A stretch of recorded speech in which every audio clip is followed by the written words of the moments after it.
જય શ્રી કૃષ્ણ વૈષ્ણવ. સહસ્ત્ર શ્લોકી સેવા ભાવના શ્રી હરિરાયજીએ પ્રગટ કરી છે. આગળના ભાગમાં આપણે દર્શન કર્યા કે શ્રી ઠાકોરજીએ પોતાનો અંતરંગ સખા કે જે શ્રીદામા છે તેની આગળ શ્રી રાધાજી માટેનો પોતાનો ઉત્કટ ભાવ પ્રગટ કર્યો. હવે ઉત્થાપન ભોગ આરોગીને પ્રભુ વ્રજ તરફ ગોકુળ ગમન કરી રહ્યા છે. તે માટે આજ્ઞા કરે છે સર્વ સખાઓને. તે આપણે નિહાળીએ. હવે અહીંથી વ્રજમાં જવું જોઈએ, કેમ કે દિવસ પૂરો થવા આવ્યો છે. ક્રીડા કરતા, ગીત ગાતા, નૃત્ય કરતા ગોપો સહિત સર્વે ગાયોને લઈને ચાલવું જોઈએ. સારા ગેરુ વગેરેથી ચિત્રીને મોરપીંછની પટ્ટીઓ અને ભૂષણો વગેરે બનાવીને ગાયોને અલંકૃત કરો. બલવાન ગોપોને સહાય માટે થઈને ગોપ બાળકોની આગળ રાખો. તેની પાછળ બલદેવજી અને તેની પાછળ ચારેય તરફ ગાયોને રાખો. તેની પાછળ હું અને મારા સખાઓ સમૂહમાં રહીશું. નૃત્ય કરતા, દોડતા, ગાયન કરતા અને ખેલવામાં તત્પર, હસતા હસાવતા, ગેરુ વગેરે ધાતુથી ચિત્રેલા અંગવાળા, ગુંજામાળાથી શોભતા કંઠવાળા, મોરપીંછના આભૂષણવાળા આપણે તેમની પાછળ રહીને જવાનું છે. ગોપીઓ મારી સન્મુખ આદરપૂર્વક આવશે. એ સર્વ આગળ ચાલે એમ કરવું જોઈએ, કેમ કે તે ગોપીઓ મારા વિયોગથી દુઃખી થઈ ગઈ છે અને મારે માટે જ પોતાનું જીવન ધરી રાખ્યું છે. મારા ગુણનું સ્મરણ કરીને જ બીજું કંઈ પણ સ્મરણ તેમના મનમાં થતું નથી. મારા દર્શન વિના બહુ કૃશ થઈ ગઈ છે. પુષ્કળ આરતીથી પીડિત થઈ છે. મારા સંગની આશાનું અવલંબન કરીને રહી છે. વિયોગ ભાવમાં વિલસતી, મારા ગુણગાનના પ્રલાપ કરતી, મારે માટે જ લોકવેદમાં કહેલી ક્રિયાનો ત્યાગ કરીને રહી છે. અરે હે શ્રીદામા, પોતાના દેહ વગેરેનું અનુસંધાન ભૂલી ગઈ છે. દેહની આવશ્યક ક્રિયા એમની છૂટી ગઈ છે. વિયોગથી વિકળ થઈને ખરેખર પ્રીતિથી મારી રાહ જુએ છે. એમની આંખો નિમેષ વગરની ફાટેલી જેવી થઈ ગઈ છે. એમનો જીવ જ માત્ર ટકી રહ્યો છે. શ્રીદામા, આગળ હું શું કહું? પુષ્કળ ક્લેશ એમને થયો છે. દીન વેશ ધરીને માન છોડીને વ્રજમાં રહ્યા છે. તો પણ એકાગ્ર મનવાળા, ભાવથી રમણીય અને મનોરમા હું દૂર છું તો પણ નિત્ય મારા આવવાની ભાવના કર્યા કરે છે. હું જ તેમનું સર્વસ્વ છું. એમનું લૌકિક, વૈદિક, દૈહિક, ઐહિક, પારલૌકિક સર્વ હું જ છું. મારા વ્રજમાં જવાથી ગોપીઓ કે જેઓ મારામાં પરાયણ છે, મારો પરમ આશ્રય કરવાવાળા છે, તેઓના જીવમાં જીવ આવશે. કારણ કે હમણાં તો તેઓ છે તો પણ નહીં જેવી છે. આ પ્રમાણે પોતાના મિત્ર સુદામા સાથે દુઃખ હરતા ભગવાને વિચાર કરીને હર્ષથી હૃદયના આનંદભર જલ્દી પર્વત પર ચડ્યા. ભગવાને મોરપીંછનો મુગટ ધર્યો, કોમળ પલ્લવ વગેરેના આભૂષણ ધર્યા. વનના પુષ્પના બનાવેલા સુંદર વેશથી રતિદાન કરવાવાળા છે. ગુંજાના આભૂષણથી યુક્ત મલ્લવેશથી શોભે છે. ત્રિભંગ લલિત અંગ શોભે છે. સુંદર પિતાંબરના અંચલથી શોભે છે. વનની ધાતુ, ગેરુ વગેરેથી શ્રીઅંગ પર અદ્ભુત ચિત્રામણ કર્યા છે. વ્રજમાં પધારવાના ધ્યાનમાં સર્વ શ્રમ ભૂલી ગયા. શ્રી સ્વામિનીનું સ્મરણ થવાથી હૃદયમાં ઉદય થતા ભાવથી ભરપૂર થયા. વેણુને એવી રીતે વગાડી કે તે શ્રવણ કરતા વેંત જ સર્વ ગાયો આવે. પ્રત્યેક ગાયનું નામ લઈને નિત્ય બોલાવતા અને વાત્સલ્યથી સ્મરણ કરતા. તેથી ભાવના વેગથી તે ગાયો દોડતી આવી. સર્વ ગાયો નિકટ આવીને પાસે એકઠી થઈ ગઈ. સર્વ ગાય હૃદયમાં આનંદ આપનાર, કામદેવ કરતા સુંદર, વ્રજનાથનું મુખકમલ નેત્રરૂપ ભ્રમરથી હર્ષથી એક ટક જોઈ રહી. પોતાના શિંગડા હલાવે છે, પોતાના મુખ પ્રભુની સામે ઊંચા કરે છે, પૂંછડા ઉછાળે છે અને પોતાના ભરાવ સ્તનમાંથી દૂધના પ્રાસો મૂકી રહી છે. મુખમાં દુર્વાના દલ છે, તેની સુગંધથી અર્ધા મીચેલા નેત્રથી જુએ છે. બંને કાન ઊંચા કરીને વેણુનાદનું શ્રવણ કરવામાં પરાયણ થઈ ગઈ છે. ગેરુ વગેરે પણ બીજી વિચિત્ર ધાતુઓથી રંગેલી છે. મોરપિચ્છની રચેલી પટિકા મુખ પર અલંકૃત છે. લલાટની વચમાં ચળકતા સોના આભરણથી શોભે છે. કંઠમાં ચળકતા સોનાની સાંકડી ઘંટડી સહિત બાંધી છે. મોતી અને મણીવાળી સોનાની માલા અલંકાર રૂપે ધરી છે અને ચારે પગે ઉપર સોનાના નુપુરના આભરણ ધર્યા છે. કોઈક ગાયો શ્રી કૃષ્ણની પ્રીતિપાત્ર છે, તેમને પિતાંબર ઓઢાડ્યા છે. બંને શિંગડાની વચમાં મોર ચંદ્રિકા ધરી છે, તે મસ્તક હલાવવાથી હાલી રહી છે. બંને કાનના ઉપર શિંગડાને લગાવીને ચળકતા ચમ્મર તરફ બાંધ્યા છે. એ ગાયો પોતાના સ્વામીના હાથમાં ધારણ કરેલા પિતાંબર તરફ સારી રીતે દ્રષ્ટિ કરી રહી છે.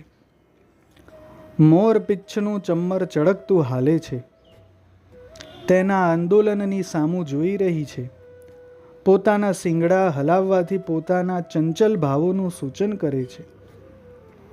ભયભીત થઈ હોય તેમ ત્રાસયુક્ત થયેલા ચકિત થયેલા મુખવાળી દોડી જાય છે.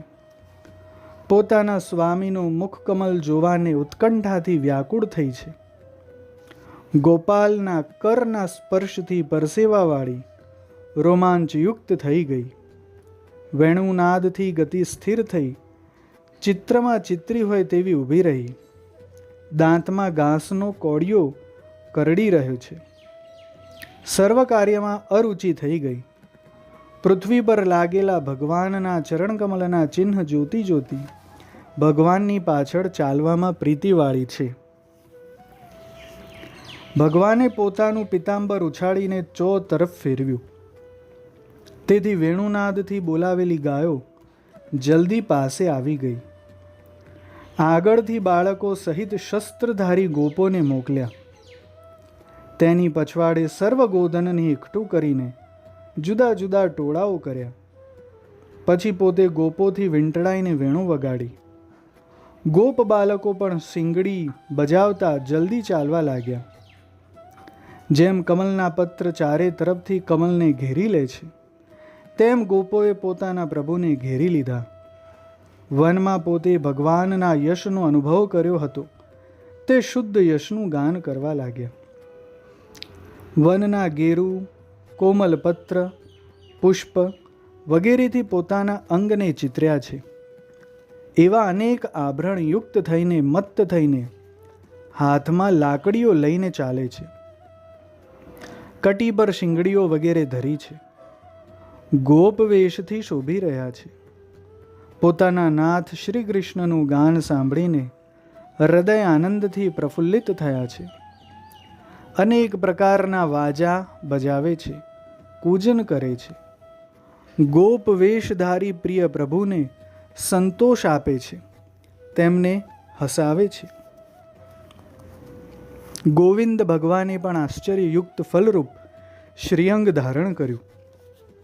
વનમાળાથી ચરણ સેવાયેલા છે. વનની ધાતુથી પોતે ચિતરાયેલા છે. શિંગડી તથા લાકડી કટી પર ધર્યા છે.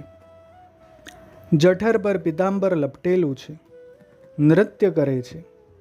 તેથી નિત્ય મર્દનથી થયેલા વ્રજભૂમિના ક્લેશનો નાશ કરે છે.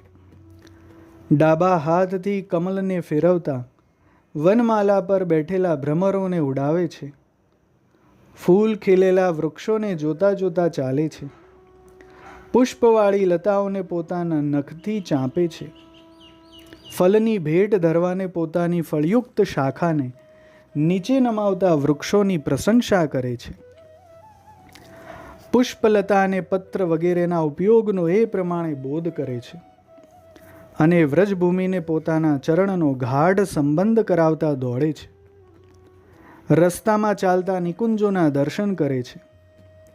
પહેલા દિવસોમાં રતિક્રિયા કરી હોય તે પણ દેખાડે છે અને સ્વામિનીના ભાવની ભાવના મનમાં કરે છે.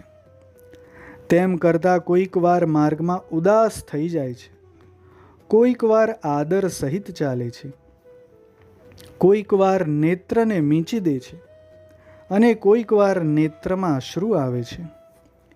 કોઈક વેળા ભાવનાના આનંદથી રચેલા ગાયનનું અતિ ઊંચા સ્વરથી ગાન કરે છે. કોઈક વાર અંતઃકરણની ઉત્કંઠાથી પોતાના મિત્રના ખભા ઉપર બાહુ ધરે છે.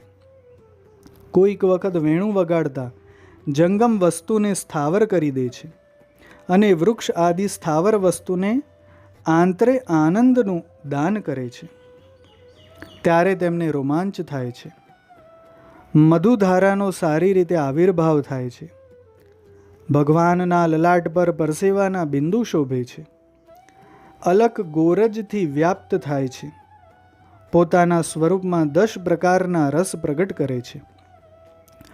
પોતાના મુખારવિંદમાં રહેલા પોતાના ધર્મથી ગોપિકાઓને મોહિત કરે છે. ગોરજથી અલક વ્યાપ્ત થયા છે. તે 4 પુરુષાર્થ રૂપ છે, કારણ કે તેના દર્શનથી લૌકિક 4 પુરુષાર્થને પ્રાપ્ત કરાવે છે. કામના નિવૃત્ત થાય છે. વનમાં રહીને જે લીલાઓ પોતે કરી તેનો અનુભવ કરાવે છે. પોતાને સ્વામીની વગેરેના સંગના સ્મરણથી ઉત્પન્ન થતા આનંદથી શ્રીમુખ આનંદયુક્ત થાય છે. નેત્ર ઘરણાયમાન થાય છે. તેના કટાક્ષથી રમણસ્થળની સૂચના કરે છે. ડાબા હાથમાં ઉત્સાહથી લીલા સહિત કમળ ધર્યું છે. તેનાથી શોભાયમાન દેખાય છે. તે કમલ વડે વનમાલા પર બેઠેલા ભ્રમરના અવરોધને દૂર કરે છે અને ભ્રમરના ગુંજારવની પાછળ પોતે પણ અદ્ભુત થયેલા ભાવની તાન સહિત ગાન કરવા લાગ્યા. નૃત્યમાં ચરણની ચાલ સૂચવવાને ભૂમિ પર ચરણ ધરે છે. અનંત ભેદની સૂચના કરવાને હસ્તની ભિન્ન ભિન્ન પ્રકારની ચેષ્ટા બતાવે છે. લીલાના પ્રકારનું સૂચન કરતી મસ્તકની ભિન્ન ચેષ્ટાનો બોધ કરે છે. પાકા બોર જેવા લાલ વદનવાળા પોતે કોમલ ગંડસ્થલથી શોભે છે. પોતાના ભક્તની આરતી દૂર કરવાને થયેલા પરિશ્રમથી પરસેવાના બિંદુ મુખ પર લાગ્યા છે. શ્રી સ્વામિનીજીના સ્મરણથી અત્યંત મદયુક્ત ઘૂર્ણિત નયન છે. પોતાના અતિશય કરુણાનંદથી સમસ્ત ગોકુલને ભર્યું છે. વેણુનાદના સ્વરની ગતિના ભેદથી પોતાની સ્થિતિ જણાવે છે. પ્રત્યેક સ્વામિનીના નામ તથા ગુણનું કીર્તન કરે છે.